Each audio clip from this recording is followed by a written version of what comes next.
এই আমার দাদু, সোর দাদু, ঠিক আছে, আমার মায়ের কাকা। তো এখন আমরা শুনবো দাদুর সেই বিয়ের ইতিহাস।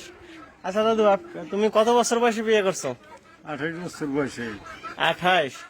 তাই বউয়ের বয়স কত তখন? 9 বছর। হ্যাঁ, 9 বছর। 9 বছর। তো 9 বছরে আর 28 বছরে মানে ব্যবধানটা, মানে এই সময় কিভাবে কি করছো বলো? নৌকায় ব্যবসা বাণিজ্য করছি, হের হয়েছে বাবার বাড়ি। মানে তাহলে তুমি বাসরাত্রি করছো মানে কয় বছর পর? 3 বছর পরে। 3 বছর। তো এতদিন ধৈর্য ধরে কিভাবে থাকছো? নৌকা দিনে আনন্দে মানুষের সঙ্গে মেলামেশা করিয়ে বেশ বেড়াইছি। এ বৌদি, দাদুরে কোনো প্রশ্ন করবা? হ্যাঁ, তাহলে দিদিমা কোথায়? ও দিদিমা কোথায়? তো যাই হোক, তাই ওই যে দিদিমা কি মানে আপনার এক হিসাবে শালি হয় নাকি? হ্যাঁ, হ্যাঁ, শালি হয়। চালি হয়। আবার কি নিজের আবার কি বাইর বউ? ও, তো যাই হোক, মানে সেই শালি আপনার মানে আপনার বউয়ের সাথে কি সম্পর্ক দিদিমা?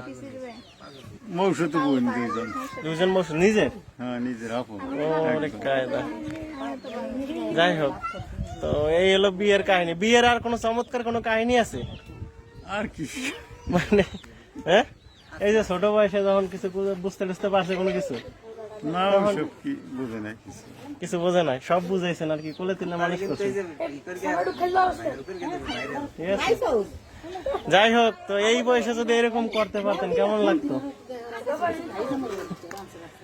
এই বয়সে যদি এরকম করতেন তাহলে কি জেলে যাওয়া লাগতো? জেলে যাওয়া লাগবে না? হ্যাঁ, জেলে যাওয়া লাগবে। যাই হোক, তো ঠিক আছে, আমাদের দাদু এখন নতুন করে আরো একটা বিয়ে করতে চায়। আমরা মেয়ের খোঁজ করতেছি, দেখা যাক পাওয়া যায় কিনা, তাই না নাকি? এই যে আর বেআইন তাকাচ্ছে বসে।